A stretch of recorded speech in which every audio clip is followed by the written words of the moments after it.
Good afternoon again from the central part of the United States. It's about 2:20 in the afternoon. This seems to be about the time I show up. And I'm running out of gas on this thing today. Woo, man. Let's see where we're at. I had a portion of this done, by the way, for those that are new to this program here. We're building a 59 by 20 and a quarter wide stained glass window. Irish cross is the main theme, and I'm down in what I would call the trenches here.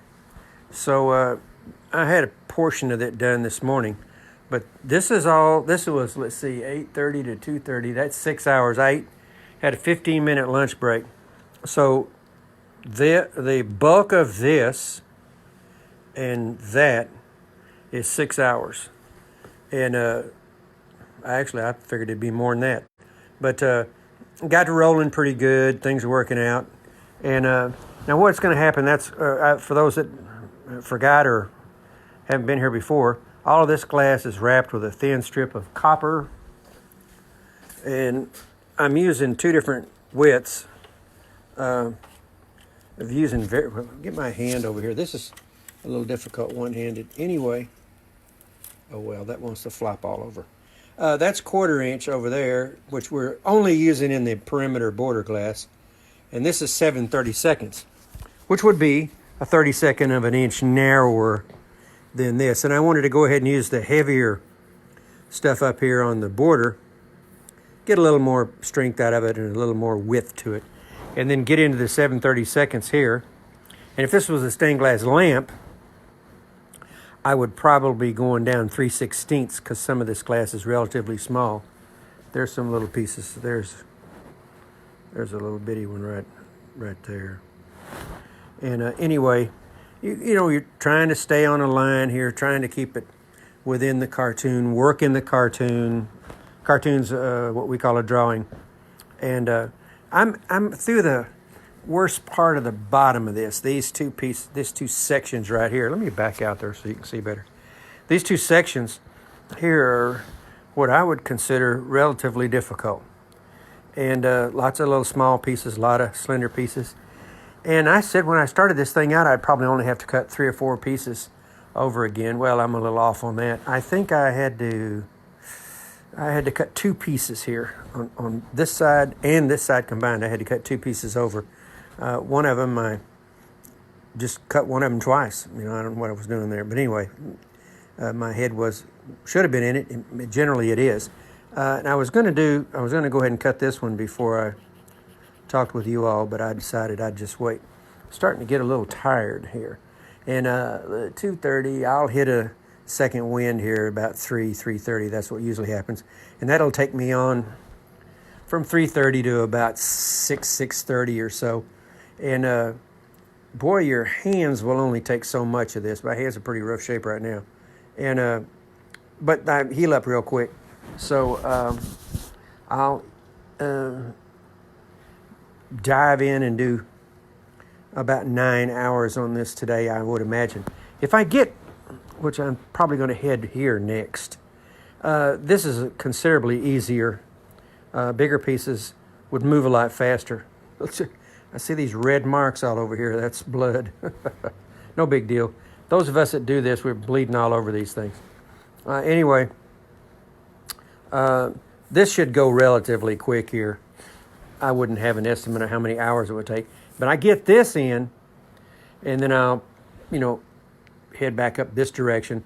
This is all, I'm thinking relatively, well, what's quick here for lots of hours, but easier than getting down in here. And this is just down in the trench here trying to get this stuff to work out.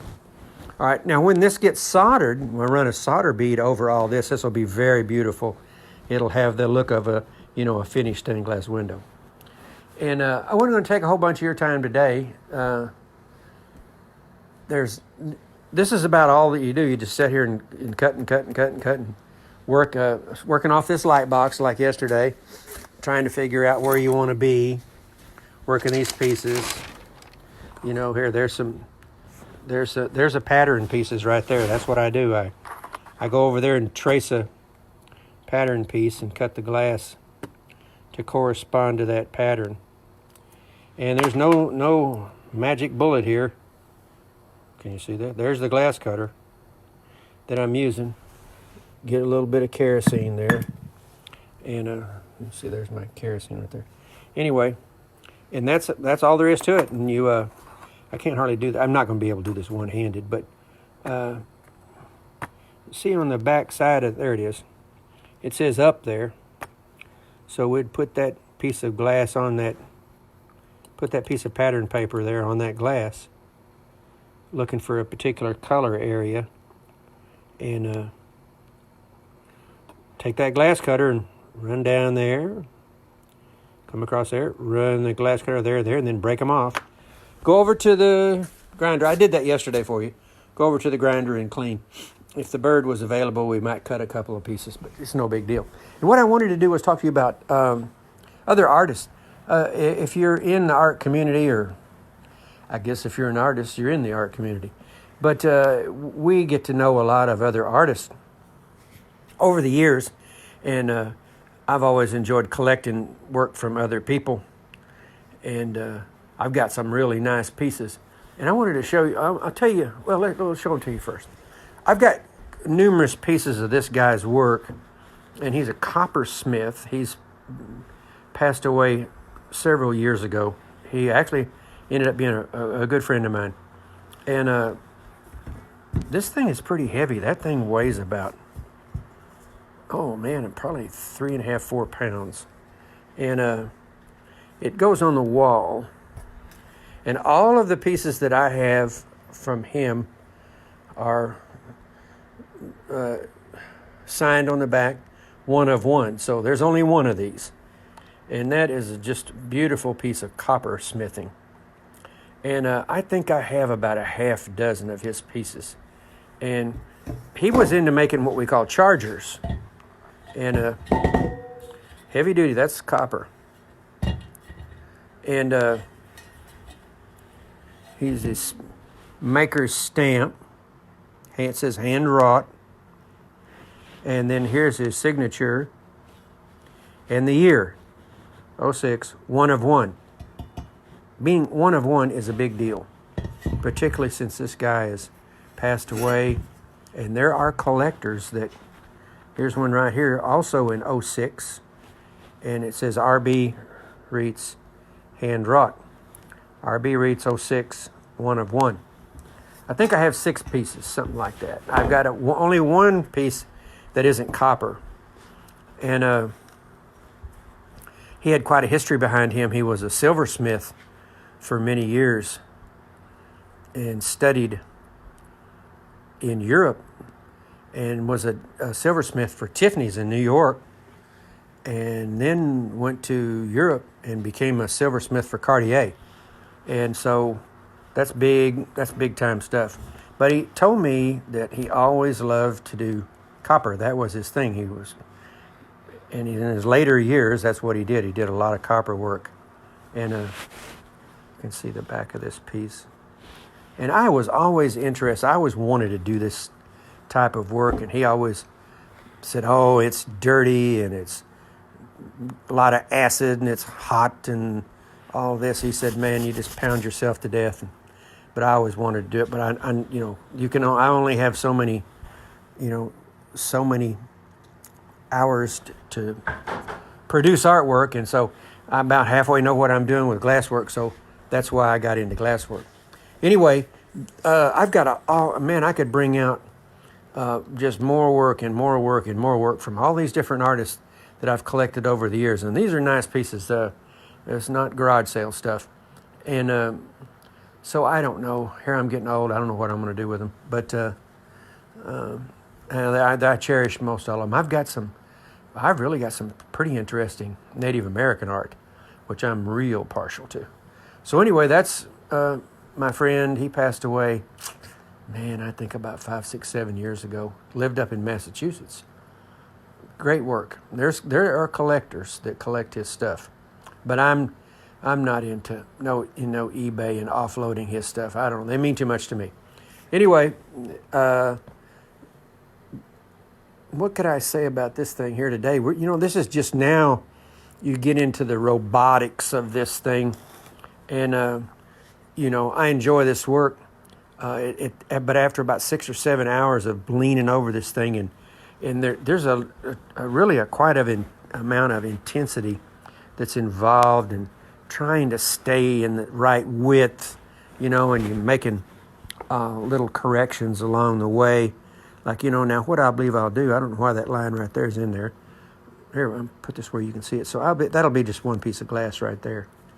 And see, I must have put it in a line. That's not even a line. That's just a little mistake went across there with that felt tip. Because over here, it's not there. So that's going to be one piece of glass.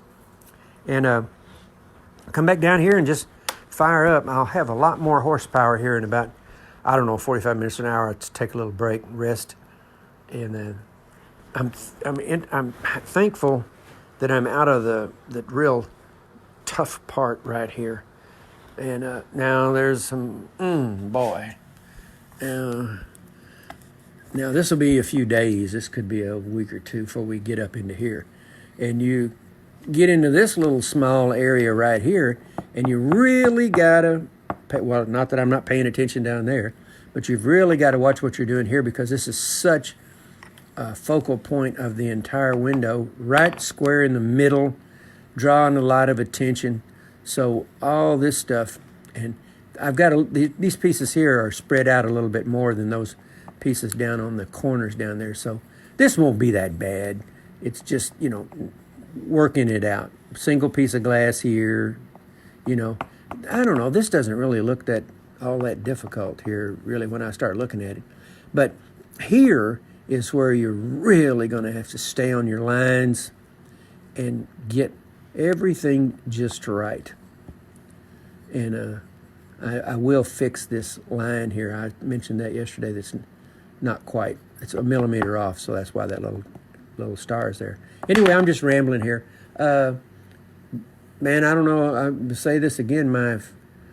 My friends, I don't know how that works, but my friends list from around the world is absolutely just exploded. I don't know what's going on with that. I'm thinking, I don't know, there must have been about 75 or 100 over since last night, something like that. And, since I don't understand it, there would be no reason to, I'm not doing that. I'm too old to think any more about this than I already do.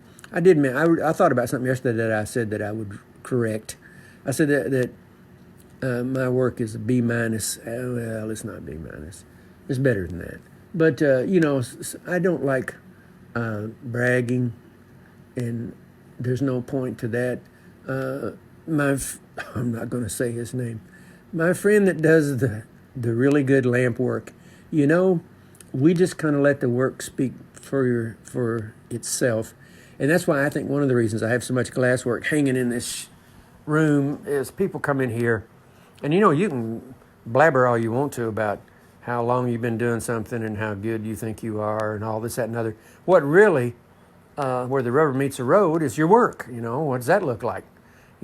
So if you've been doing something for 25 or 30 years and it looks like junk, well, that's what it is. It's junk. But anyway, I've been doing this a long time, and I'm getting, relatively good at it. And I'm happy with where I'm at. All of us that do this stuff always feel like we could probably do better. And really, on every one of these pieces that I work on, I don't think I could do any better at that time, because I just put everything that I have into these, and every resource, every bit of skill, everything I can possibly do goes into this piece. And I'm critical of every single move, every single step, trying to make it better and better and better. And I'm not so goofed up in my head that I don't realize, it's an impossibility to make it perfect. But that doesn't mean we can't try to always put our best efforts. And so if you're doing something like this, that somebody has thought enough of you to spend their hard-earned money to hire you to do this stuff, then you owe it to them, and well, really you owe it to yourself first. But you owe, as a byproduct of trying to create something that's at the best of your ability, the byproduct of that is they get a nice piece of work. And so that's what this is all about. That's the philosophy of this thing today. And Usually I'm all wound up like a $3 watch, but oh, man, I'm telling you, you leap off into a couple of these things and knock them out in 5 or 6 hours. You've definitely done your work. I can feel how tired I am from these two.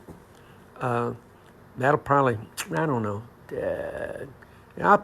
What happens to me is I think, oh, well, I've had enough for today. And then I start thinking about it, and then, bam, I'm going at it again. So that's what'll happen here. Anyway, I don't have anything else other than to show you my friend's copper work and to wish everybody that's befriending me from all over the world. I just don't think most of us understand each other. Now, the comments that show up on the Facebook page, there's a thing down there. I don't know how many of you all get. Well, you can probably see it on my page. It says, see translation. So I can translate even the Russian and some of the really, or Vietnamese languages and stuff. The Facebook translator actually translates those. But on Messenger, I'm getting all this traffic from everywhere in the world, and I can't figure out how to get it translated on Messenger. Maybe there's a way. I haven't seen a way to do it. And that would help me, because people send in whole paragraphs of stuff, and they may be telling me, that we don't like your work, and we wish you'd quit putting it on Facebook. I don't know what they're telling me. But anyway, I can't read it. So all I can do is acknowledge it. And so I give them a little thumbs up. I don't know what I'm thumbs upping, but anyway, that's what I'm doing. So anyway, thank you all for watching me do this work. I appreciate it. Tomorrow we'll probably be further into this thing.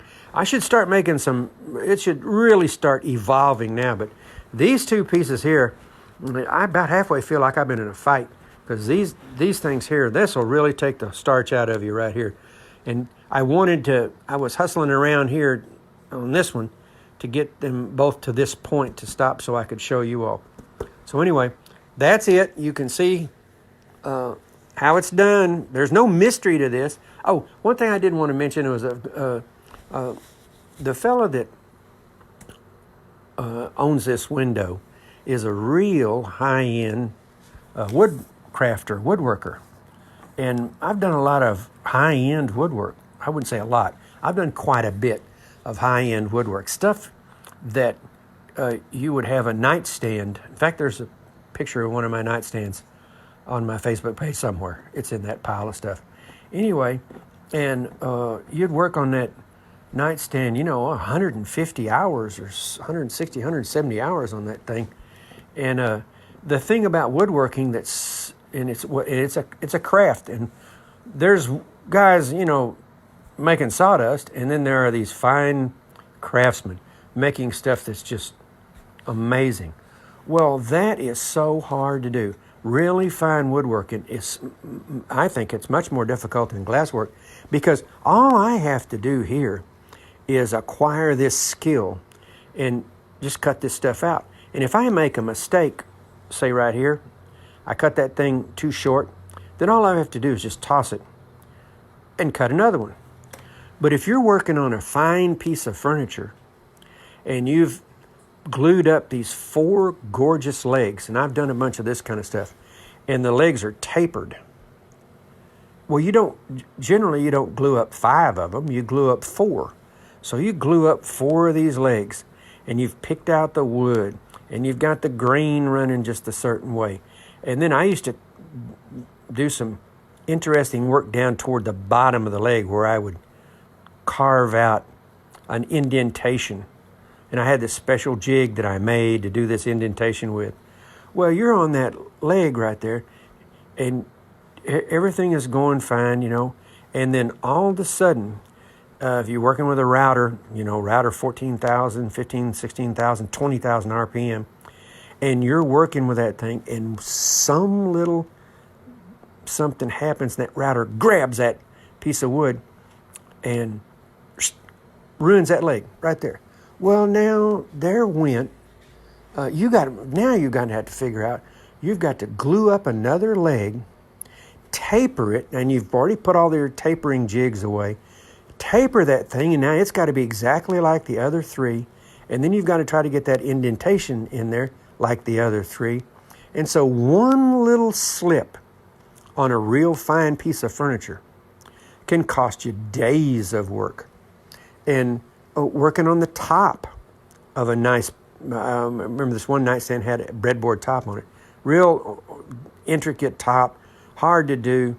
You know, and the thing with woodworking is that when you're working with it, actually, this room's all cluttered up because of these dogs. But I have all this high-powered woodworking equipment. There's a tremendous amount of woodworking equipment in this shop to do anything you want to do. High-end stuff, good stuff. And so anyway, you're working on this wood, and you make one little miscalculation. And instead of your breadboard top being, I'll just use 20 1/4 example. 20 1/4, it's 20 1/8. Well, you have to have it 20 1/4. So you've just wiped out the whole top.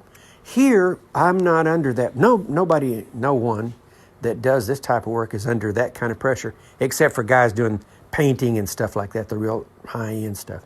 And so when you mess up something here, you mess up this piece of glass here or break it or cut it the wrong size, you just cut another one.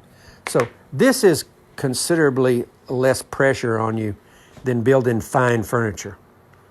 But anyway, that's my take on fine furniture. And when I see somebody that does really fine furniture work, boy, do I have the tremendous respect for them, because I'm telling you, they paid their dues for years and years and years to get to that spot. And it's so easy to ruin one of those pieces every step of the way. I've ruined a good piece of furniture in the finish, making a mistake in the finish, making a mistake with a stain, making a mistake with a dye, all this kind of stuff. So anyway, enough of that. I appreciate you tuning in here. We'll just keep grinding this out. And we probably don't need to come back here every day, because this thing is just like, you know, climbing a mountain. You know, you just keep climbing and climbing and climbing and climbing and climbing. And what I'm doing right now as I work on this, you don't really look ahead of where you are. You just work where you're at, because as difficult as and time consuming as this kind of stuff is, if you look too far forward, it can sometimes overwhelm you. I'm not overwhelmed with this thing. I know what it takes to get this done. It's just a whole lot of stand here and crank it out. And I love to do it because it took me many, many, many years to be able to acquire the skill to do this thing. And I'm not the only one. There's a lot of good stained glass artists. There's quite a few of them on my friends list. There's numerous stained glass artists, really good stained glass artists. So, we're all in the same boat here. We're all just trying to do better and better and better. And you take people, I thought I saw something there. You take people that are really into this, that's what they're trying to do. They're constantly working, trying to get better, because that's what this is. You never want to rest on your laurels. See, I'm just making that just a little wider there. Okay, everybody. Thank you so much. What is today? Friday? I'll probably come back. I don't know. Is today Friday? Yeah, it is. I think it is. Yes, it is. Okay, today's Friday. I'll probably come back. I don't know. Maybe I don't think I'll come back tomorrow, but who knows? If I have something to say or something to show you, I will.